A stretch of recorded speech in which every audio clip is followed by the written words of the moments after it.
is why is it important that we look at these events and categorize them as themes? Why would it be important to categorize foreign policy in themes? Why? Show us changing over time.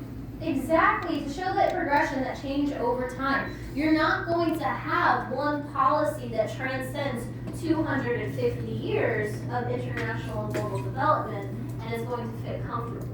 We have different global conflicts, we have different economic periods, different periods of social and physical development. So the next step in this project is I'm going to assign you guys a 50-year period, basically one whole line, and I want you guys to decide a spokesperson to go up and write the different events, just the name of the event and the year. And then we're going to come back as a whole class and we're going to start to look at what patterns and themes we see in foreign policy. So if you guys want to determine who your spokesperson is, take the timeline up that you feel is most reliable, whether it's your spokespersons or different group members. And I'm going to give you guys a marker and write. Can we go through first? Sure. I want the last line. You want the last line? Okay. Oh, we did the highest line? Yep, you can do the first line. Do you guys want to do the second line? And then, or, yep, you'll do the third? I'm taller than that. Okay, there you go. Which one's the second, like, well, I know now. 1850 to 1899. So you got all that, huh?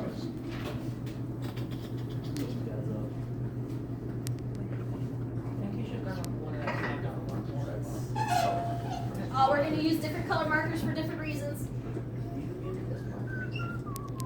I gave you the marker. Give everybody a black marker. Yeah, because you're all marking events and times. Yep, we will use the different color markers to demonstrate the different eras and themes that we're looking at. Does that make more sense? Yeah. Doc, Mom.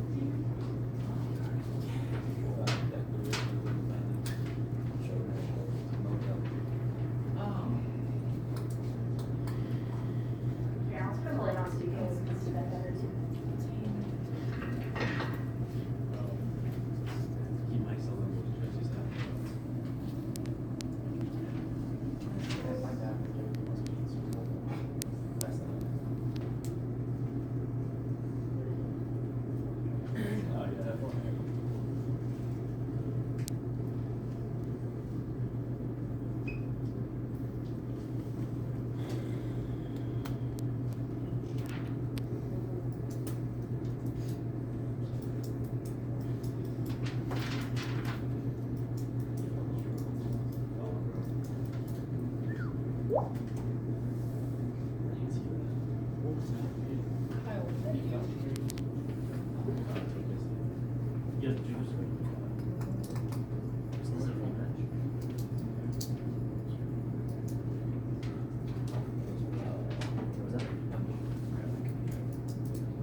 If you have any events on that far right-hand side, just stop over one.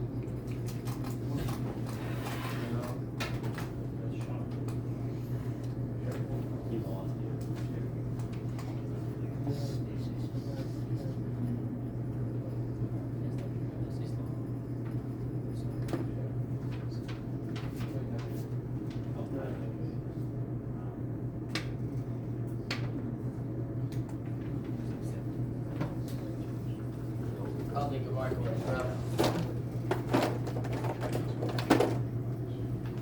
Here's another one. Are those major timers? So what are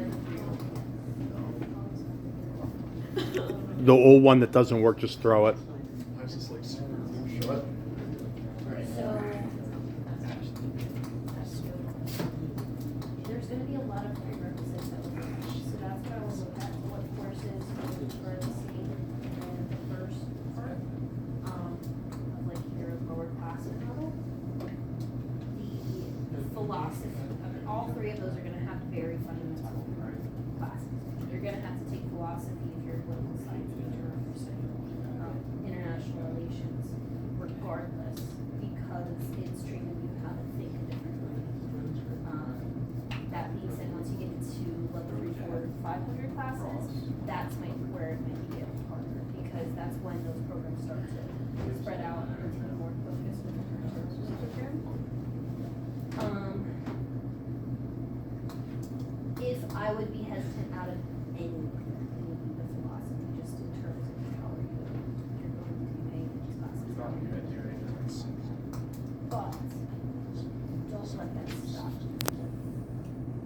How do you handle your coursework now? Are you kind of a student that can just pay attention to class? Yeah. And get At grades? least I Or know is it where like- At least I know where I'm going with that. Okay, that bodes well for you, but it also at the same time isn't, because now you're gonna have to learn how to study in college. And that was my holdup, my sophomore year in college, I was like, wait, this isn't working for me, I can't just be a sponge in class anymore. And now I have to learn how to study, wish I did that sooner. So that would be the only thing I would keep in the back of my mind, but don't let that stop. Does that answer your question?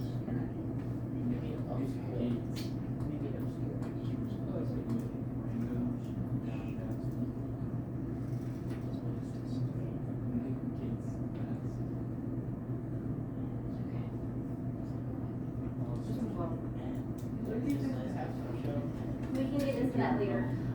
If your group members see any events from any other groups that you think are important that you guys should include, now would be the time to go up and add more information if you are not the spokesperson for your 50-period decade.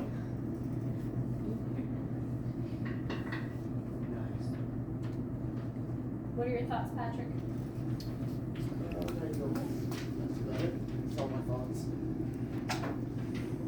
What about patterns? Are we seeing any patterns starting to pop up? Yes, a lot of stuff happens. Well, no. So, Evie, you had mentioned earlier you're starting to see a pattern, at least within the 1800s. What pattern did you see in that? Manifest destiny. All right, so that is one of the first themes that we're going to look at. Can we interpret what came before manifest destiny? Think more towards the beginning of our timeline. What kind of period would we think this ranges in? It's another name. Oh, colonialism. Not yet colonialism. Independence. Independence period, absolutely. So that's going to be the first theme we're going to look at. This is what those different colors on the markers are going to be indicated for. Once you guys are done writing the timeline, then I will include that. But we've identified two themes, the independence period and manifest destiny. We're not going to call it the Cold War. Or is it just containment? It's another name for it, containment. You said two of them already too. Yeah, but that's not part of the Cold War. So is it just the But policy of containment? after World War I, we're gonna look at a, Red Scare. but think larger, think post-World War II, what has been the purpose of it? Because we even see down here the war on terror, policy of containment. How does the last, 75 years, we're gonna call it something different, but what is the concept of these policies? What has America, what has this role been in engagement? Spread of people's rights. The leader, right, fighting for equal rights, defending democracy, right? We're gonna call that the Pax Americana. Do we know the Pax Romana, the Peace of Rome, Pax Britannica? Right, so this is the era where America is trying to maintain peace throughout the world. So,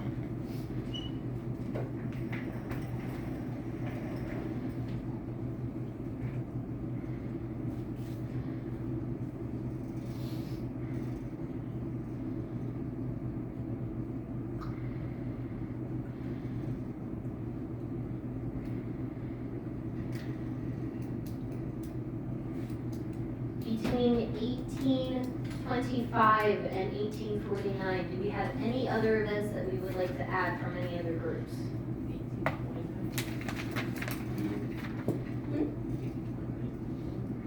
1825 to 1849, go ahead. Oh, you got the Louisiana. Right? Yes, the Louisiana Purchase, that is a huge, huge expansion in that, right? What year was that?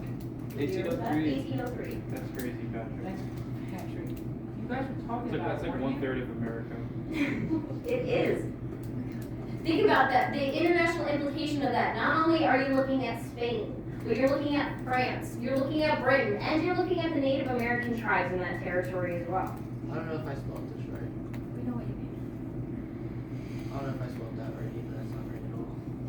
You were closer on that one than you were with Louisiana. There's one S in Louisiana. Oh. It's not Mississippi. Louisa said no. It's alright, it's alright.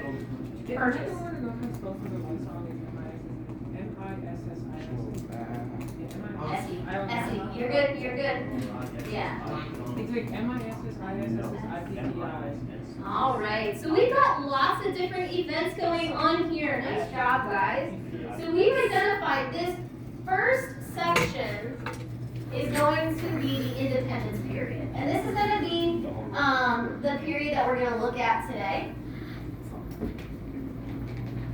Or at least to the start of the unit. So this is going to be our first major aspect. Then we get into manifest destiny, right?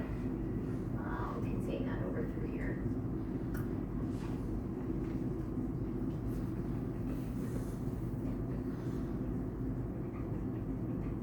What can you guys tell me about manifest destiny? What was the whole purpose? Ian. Americans had a divine right to see the western coast of the United States. Yes, I love you pulled in divine right theory. How did the state evolve? The United States believed that we were predestined by God in order to move from coast to coast.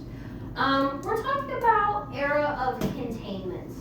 What is another term that we could use for that? Pax Americana is going to be the last one we're going to look at.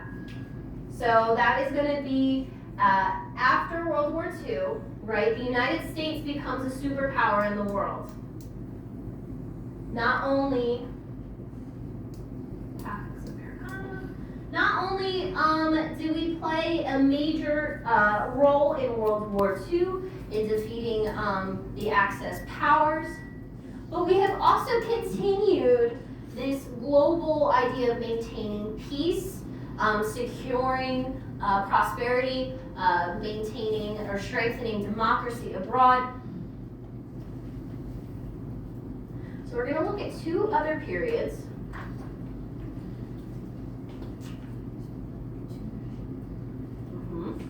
Is the Depression its own period? Well, we're not going to call it the Depression period, but think about U.S. engagement abroad. What patterns are we seeing between this time period? That's Reconstruction. We're not going to call it Reconstruction. Is it imperialism? Imperialism, there you go. We have two other time periods. So we have American imperialism. Oh wait, I needed that in a different color. Sorry guys. So we have imperialism and isolationism. I'm going to make an indigo with the purple and the blue.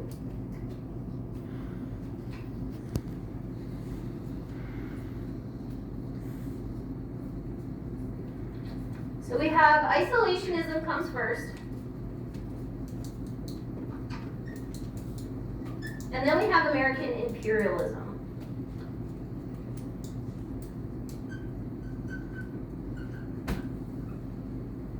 And this is how we're going to break down the major themes within U.S. foreign policy. That being said, I'm going to pass out our independence region notes, and we're going to take a deeper dive into early American foreign policy. Does this timeline make sense for us? Can we see how these terms kind of describe the patterns that we see? Yeah. yeah, move back to your original seats. We're gonna finish off today's, activities with an independent lecture, interactive lecture. If you guys want to return your textbooks, get out of the way. Here you go. Sorry, what do you want? Oh, you just wanted the worksheet. I'm sorry, I thought you were asking me the textbook. All right, before I pull the screen down, I want you guys to indicate on your timeline these different themes in U.S. foreign policy. Does anybody want highlighters to block off these times? You can ask for different colors too.